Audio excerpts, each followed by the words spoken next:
criteria to succeed is other people like to work with you. It's so simple and it's true. Other people like to work with you. They must not love you, but they benefit from you. They think it's good to work with you. I learned something. It helps me to work with you. Yeah. Most people are disciplined, most of the time. Yeah. Focused on what they do. What we also know is that high potentials really love to work with other high potentials. They love to be together with other strong people.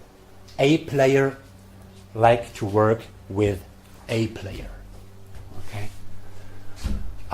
These are things which are about the people, about the person themselves. And these, on the right-hand side, are criteria, things that must be, which are more related to their environment. And one first thing is, if you want to succeed in your talent, if you want to develop your talent, there is a very simple truth. You must get the chance to do it. You must get the chance to do it. Very simple. We have a lot of people in companies who are talented in something, but they don't get the chance to develop their talent. Some have a strong mentor. We're going to talk about what is that, mentoring. A person on a senior level that believes in you and that supports you. Sometimes you're simply lucky. Yeah, you are in the right place at the right moment. That also is true. Yeah. They prefer to work with people who are strong in something where you are weak. You get this point? I'll give you an example. Robbie Williams. You know Robbie Williams? Mm-hmm. Of course. Oh my God. Robbie Williams. Where is he strong in? Is he a strong singer? I would say yes. He's a strong performer. I mean, Robbie Williams can sing, no doubt about it. He's an entertainer, no doubt about it. But there's one thing he can't do. Writing songs. He can't write songs. So he always worked together with people who were able to write songs. At the time with Take That, there was Gary Barlow. Yeah, he was a genius. Yeah, he wrote Back for Goods. I mean, really a great song. Back for Goods. He wrote this song in 20 minutes. They became millionaires just because of this song. Yeah, and then later on he worked together with Guy Chambers, yeah, who wrote Angels and some other songs. So he always had to work together with people who were strong in something where he was weak. Yeah, that's important. Yeah, others can compensate your weaknesses. Training. Not always applies, but many successful people are well trained. Yeah, they got a good education. Okay, some quit education, like Richard Branson or Steve Jobs or Bill Gates. These are special examples. Don't follow these examples. Huh? Showed early successes. Early successes are important so that people see, oh, you're talented in something. If you're 48 and you prove that you are good, that might be too late. So early successes, wherever they came from and whenever they appear, can be important. And you are well known. Well known means other people know you. Okay? So it's not only whom do you know, it's also about who knows you. That might be a different story. If this is all correct, if we believe that this really applies, more or less, the question for companies is really, now we have the high potentials identified. And the question is, how can we apply these points so that our high potentials really leverage their talent? That's the question we're going to answer now. Okay? And here is an overview. And this is mirroring a little bit the study which I've shown you some minutes before. There is a practical idea which is not scientifically proven, but there's a practical idea some companies believe in. Whether it's right or not, don't care. But some companies say there are 3 things which are important. People learn or develop their talent through experience. And this is 70%. 20% we learn from others. Yeah? It's not through experience. It's you simply learn through others, from feedback, mentoring, coaching, role models. And 10% we learn from training. Again, this is not scientifically proven, but that's a rule of thumb some companies use. We can also add a fourth area which says we develop through private experience. Okay? But that doesn't matter in a corporate context. Okay? And in these different fields, now we have some very concrete measures which we can undertake to make the people develop. And I would like to start with mentoring. Yeah? What is a mentor? What do you think? What is a mentor? Yes, please. Really wise person. A really wise person. At least you believe that this person is a wise person. You trust in this person. Normally a more experienced person. Who can More guide experienced. you. Yeah. I agree. It's always senior than yourself. Somebody who's interested in exchanging his views with you Right. because you're young and you might Yes. be at the edge of technology or you have different views on Very this good. and he wants to know more about this. Very He good. has his benefit and Yeah, it's I can good. learn from his experience. You understand something which many companies still not understood. That there is a mutual benefit. As a mentor, I expect something from my mentee, and of course vice versa. The mentor also tells you about mistakes that you did, so you don't make the same mistakes. Yes, you can learn from the mistakes of the mentors. Yeah, I tell. When I were in your shoes 40 years ago, I did this. Please don't do this again. So you can learn from the experience. You can learn from the experience of the mentor. Now, to put it brief, it's quite simple. We already got most of the points. A mentor is much senior than yourself. You as a high potential, yeah, much senior, and it's not your boss. It's not your boss. It's somebody who is from a different area in the hierarchy that's indicated through this line. Okay? That is somebody who is senior. Okay? And there are 2 things which are really important so that a mentor-mentee relationship really works. It's very simple. It's trust and commitment. Why do I tell you this? I see many companies which have a corporate mentoring program. A corporate mentoring program. They act this way. They say, okay, here are 30 high potentials. We have identified these. They went through a potential assessment. And here are 6 executives. And now we make an Excel list saying, okay, these 5 people are menteed by this executive, these 5 people by this executive, these 5 people by this. So they assign the mentors and the mentees randomly or somehow. Okay? And this does not work. Why? Because the mentee must trust in his or her mentor and vice versa. If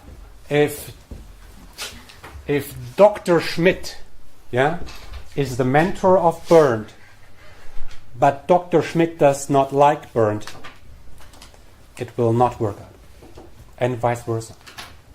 Okay, there must be a trustful relationship, and they must be committed to both.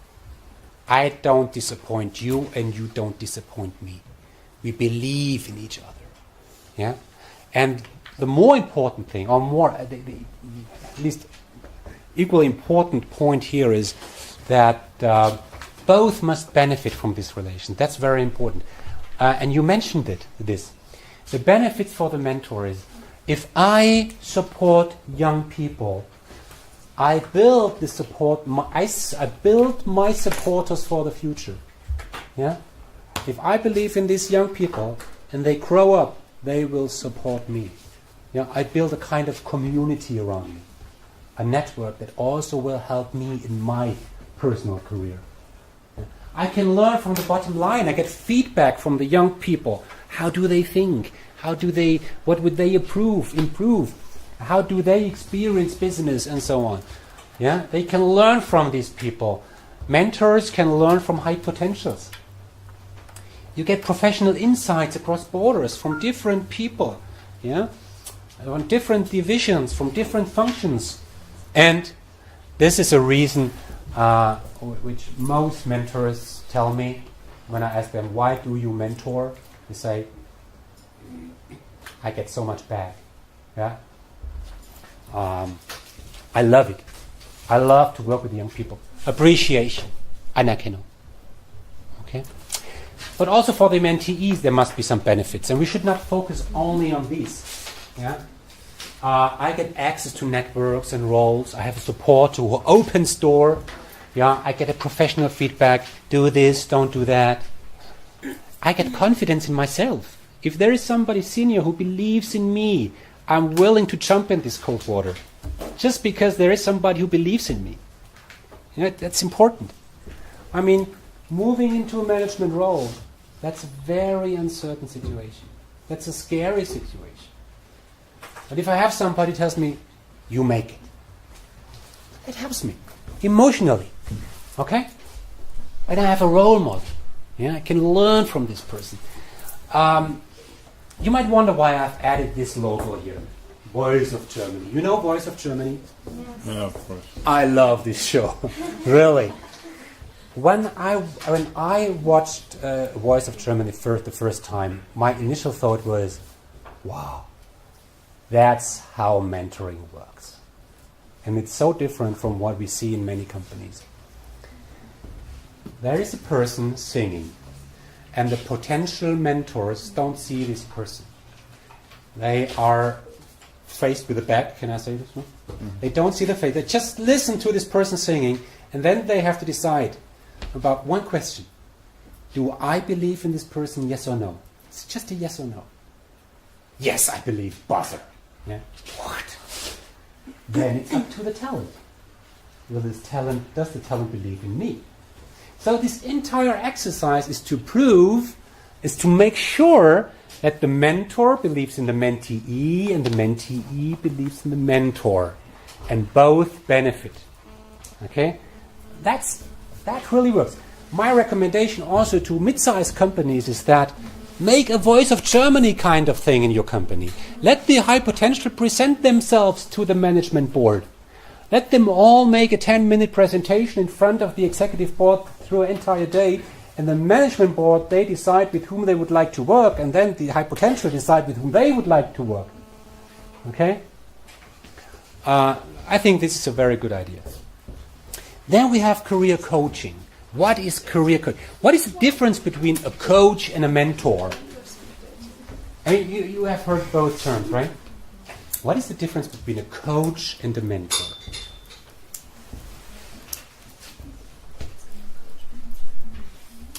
A mentor might give advice.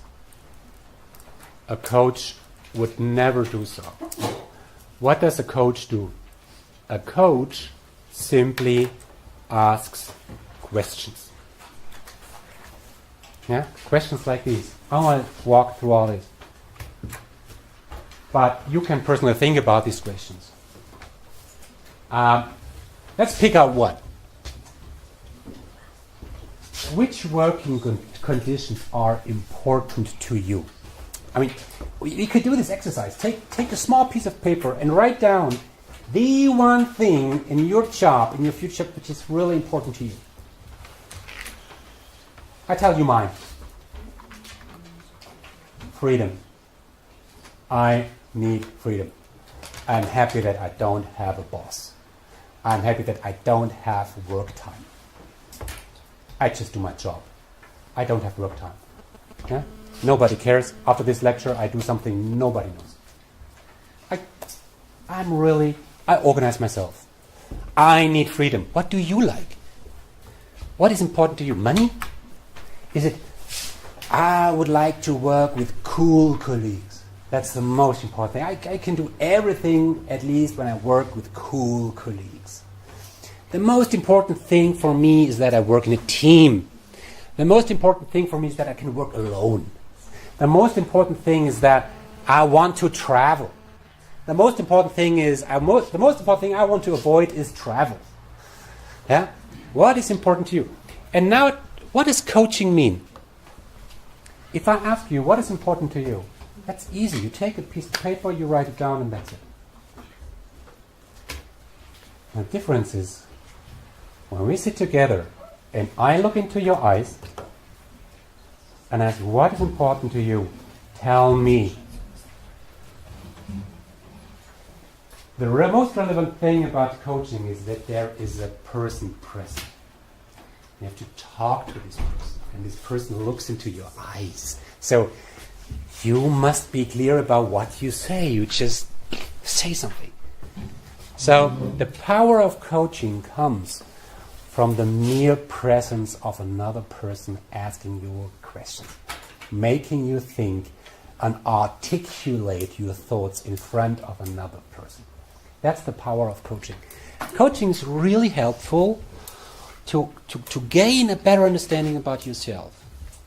Because I think you should have answers on these questions. Even though these questions are really tough, you should have answers. And high potentials must have answers on these questions. And coaching really can help. Okay? Now, let's talk about the cold water. Okay? What is cold water? In management, we name this stretch jobs. Stretch jobs. Now, your first question with stretch jobs is, what are the appropriate stretch jobs in our company? I give you some examples. The assistant to the CEO. That's a perfect example. The assistant to the CEO. Yeah? You are the third brain hemisphere of the CEO. You are always with the CEO. You share all his thoughts. You prepare things. You solve problems. You take responsibility for critical projects. You learn like hell. And you can't do this job for longer than 2 or 3 years. Afterwards, you are exhausted. Okay? But you learn a lot. Yeah? The assistant to the CEO is a job where you have acceptable turnover risk. That means it's okay when every 2 years a different person takes over this role. It's okay. Yeah? You are really visible. You will increase your network. You will meet a lot of senior people. Yeah? When you were the assistant of the CEO, everybody in the company will know you, and probably you will know a lot of people in the company. You have a lot of social and professional variety. You do very different things with very different persons. You get a lot of insights into a lot of things, and you have much responsibility. Yeah? It's very scary. It's very cold, this water. But you learn a lot through this responsibility. You really are under pressure to learn things. Yeah? And you are also under social pressure. Really, it's very intense. Now the question is, what are the stretch roles in our company? There is an author named McCall who wrote a book. The book is named High Flyers. And he says that in every company you have a lot of schools. A lot of schools. You want to learn about different cultures? Okay, there's a school for it. In brackets, jobs where you can learn this. Yeah? You want to learn about sales? We have a school about it in our company. Probably in the sales department. So the question is, where in a company can people learn what? Okay? What are the cold waters in our company? Yeah? And what can you learn in these different cold waters? In some cold waters you learn leadership, management. In some other cold waters you learn intercultural sensitivity. In other cold waters you learn something about finance, HR, or something else. In some cold waters you learn strategy. In some companies there is a really determined mixture of things, of schools which you have to attend. Two examples, or two companies with the same example.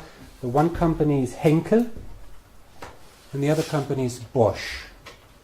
And these companies, they apply a concept which is very, very simple. It's the so-called triple two. Triple two. What is that, triple two? If you want to reach a specific senior management level in these companies, Henkel or Bosch, you have to work in 2 countries, in 2 divisions, in 2 functions. Okay? Very easy. If you haven't worked in 2 countries, if you haven't worked in 2 functions, production, finance, HR, marketing, if you haven't worked in 2 divisions, automotive, household technology, you will not make it to a certain level. Okay, so that's the point, saying we have different schools and we want the high potentials to attend these schools systematically. So you look at what are the schools, the stretch jobs which we have, and which high potential do we offer which school. This is the idea about stretch role, and this is absolutely crucial. Okay? Give me a name of any company which we all know. Hugo Boss. Sorry? Hugo Boss. Hugo Boss.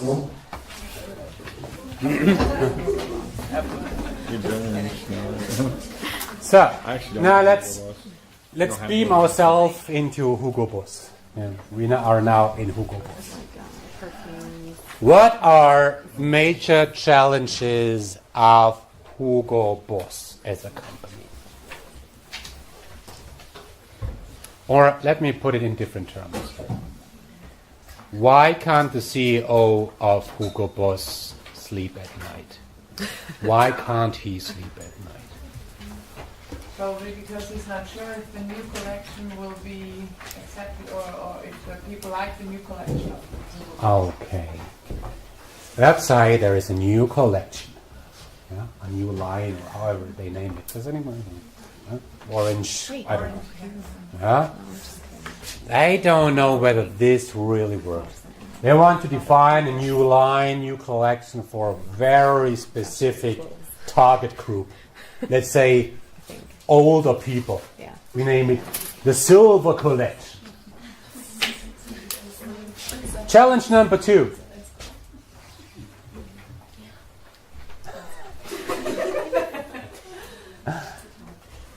Well, why can't Hugo Boss CEO sleep at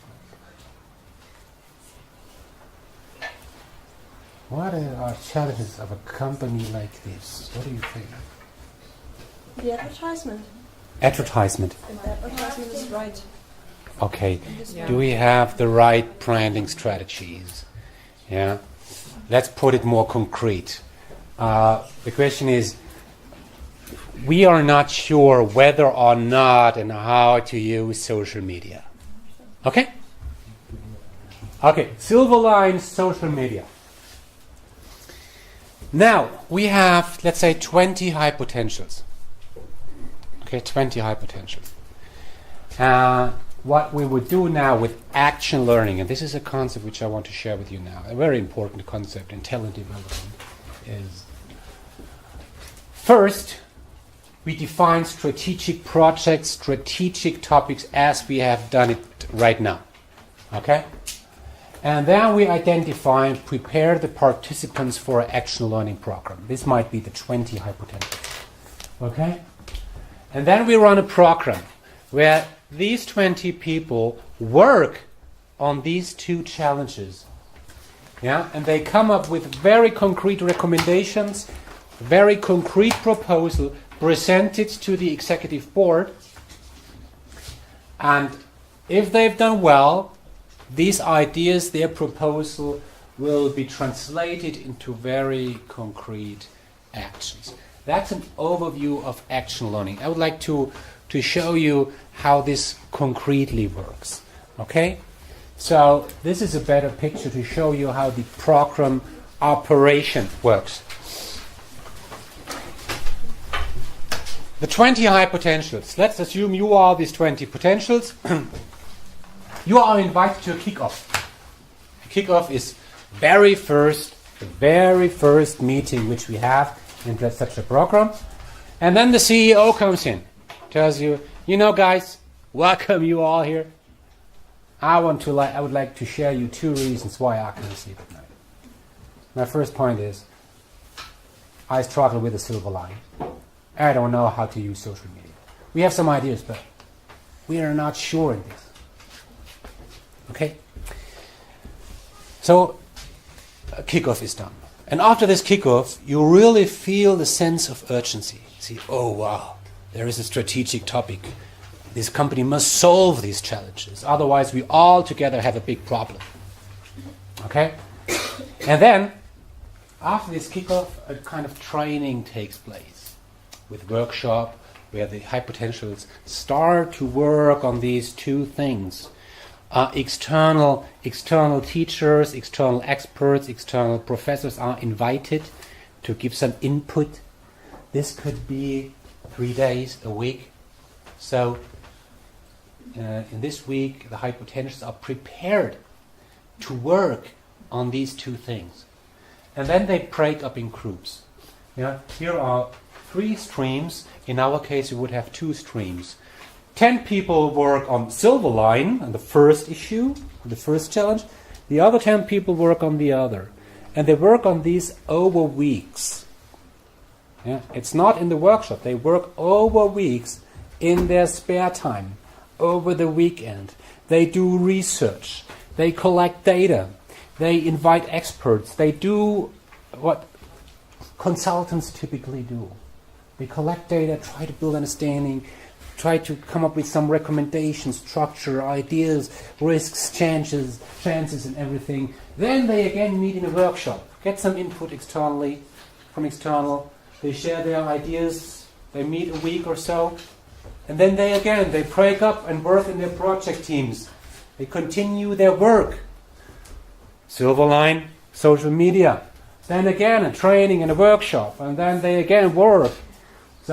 And then training workshop where they finalize their ideas and their proposal. And then at the end of the entire program, there is a final presentation in front of the CEO, in front of the executive board, where the high potentials present their ideas, where they present their recommendations.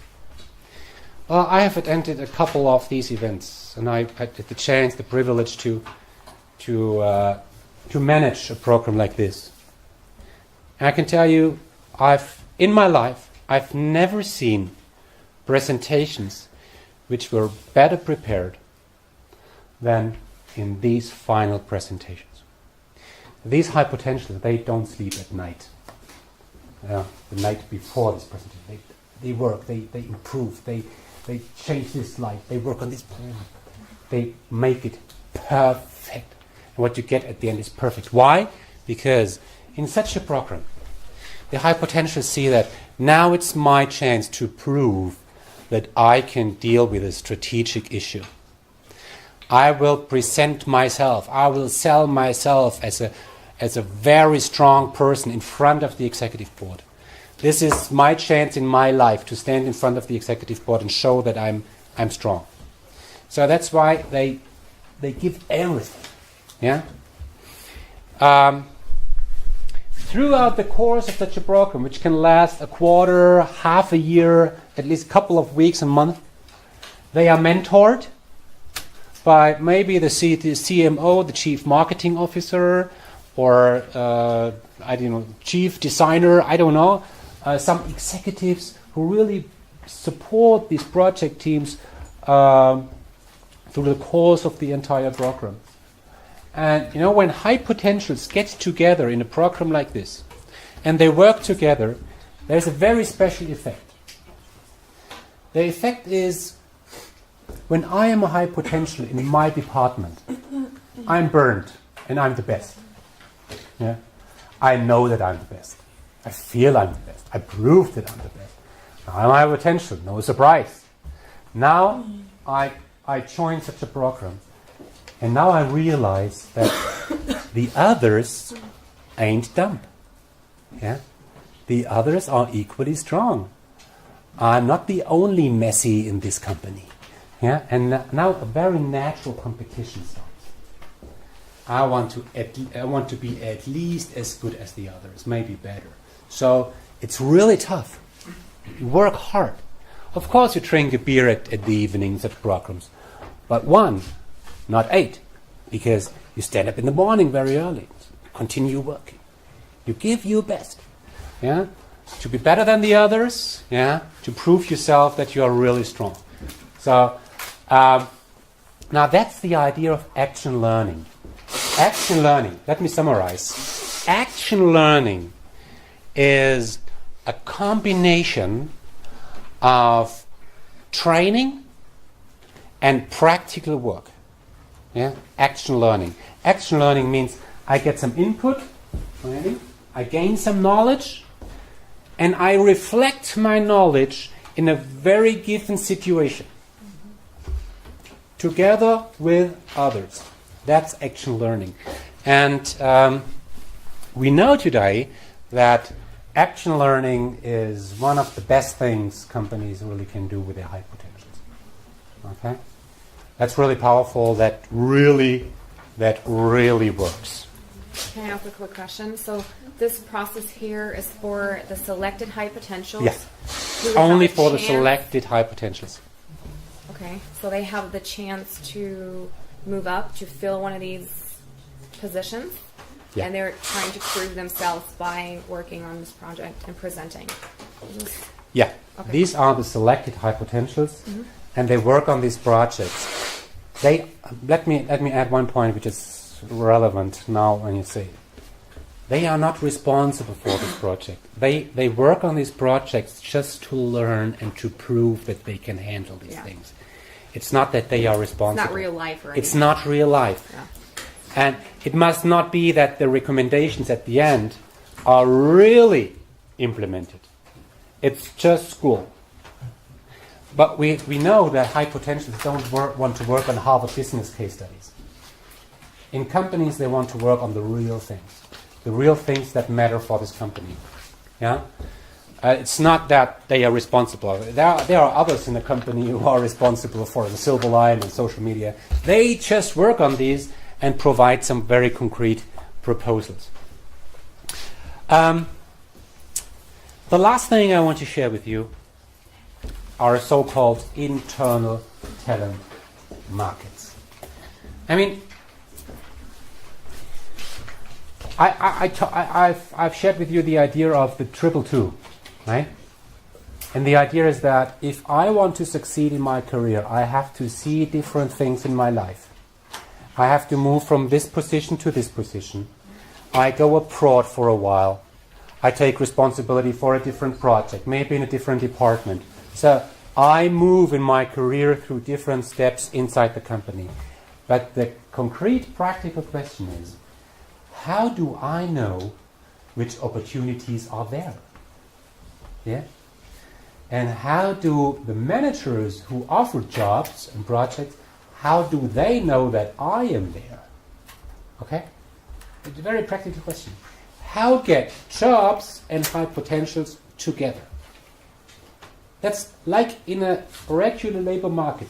There are jobs and talents. Talents, jobs. So the question is, how do they find each other? Especially in a global corporation, yeah, where you have hundreds of jobs. How do I know as a high potential what kind of opportunities are there? And the managers all around the world, how do they know that I am there? How can they find me? So what more and more companies do, is a very modern concept, is they do not only post their jobs on a kind of blackboard or in a kind of intranet page. they have a kind of internal job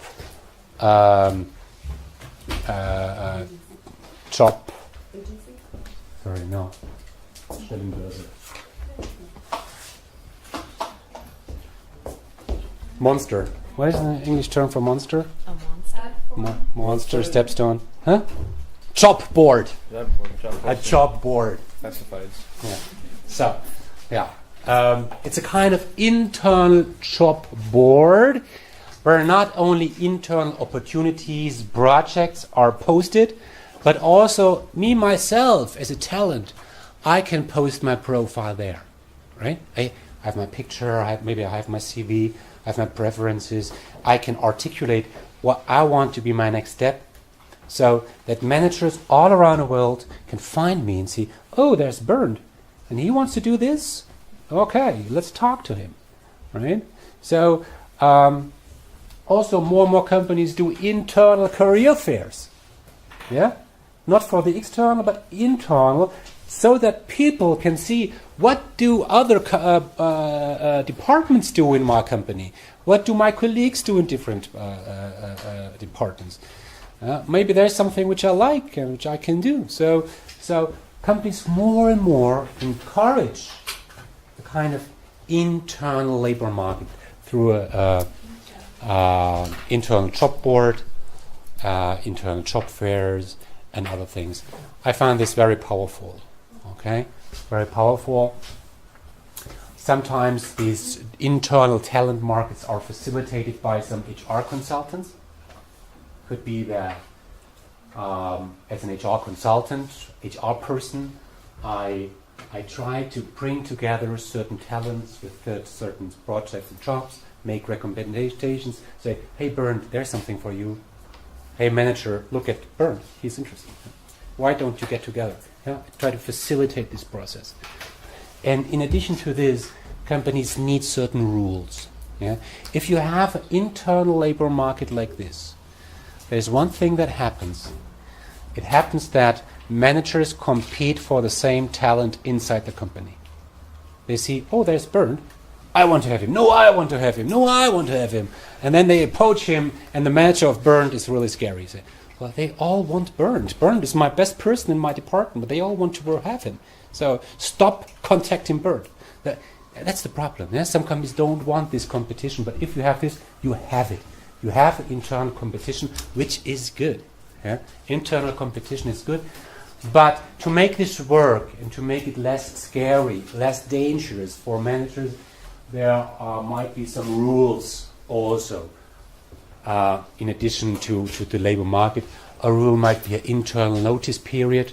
Yeah? If you change the department, if you change the job inside the company, tell your manager at least 3 months before you do so. You should stay on your current job at least 2 years before you move to another job. If not, HR must approve it. You only can change from one job to another if your salary does not increase. Whether it's silly or not. But rules like this must be applied so that this internal competition for talent stays fair. Okay? So, to summarize, we said there is performance, and in the middle there's a competency model that we use throughout the entire course, always looking what is required, where are the people, where should people be improve themselves, yeah? And then we have performance management. Performance appraisal, objective setting. Yeah? We talk about the performance of the people. Yeah? And based on this, in the next step, the question is, okay, from what we have learned about the people, who are those with a high performance and a high potential? These are our high potentials. So we pick these top 5%. We make a kind of potential assessment in a kind of assessment center or 360-degree feedback. Get a better understanding about the strength and the weakness of the people. And based on this, we create a development plan where we have a mixture of different things. We talked about these things. Coaching, mentoring, taking part in an action learning program. Do this stretch role. Yeah, post yourself on the internal talent market. Training. These different things are combined and then operated in this phase. And the hope is, when we do all this, we build people, we develop people so that once a key position becomes vacant, yeah, we have somebody ready. Yeah? That's the entire idea of talent development. And with that, we are through. Yeah? Thank you. It was fun to teach you. Yeah? And we'll see you next week.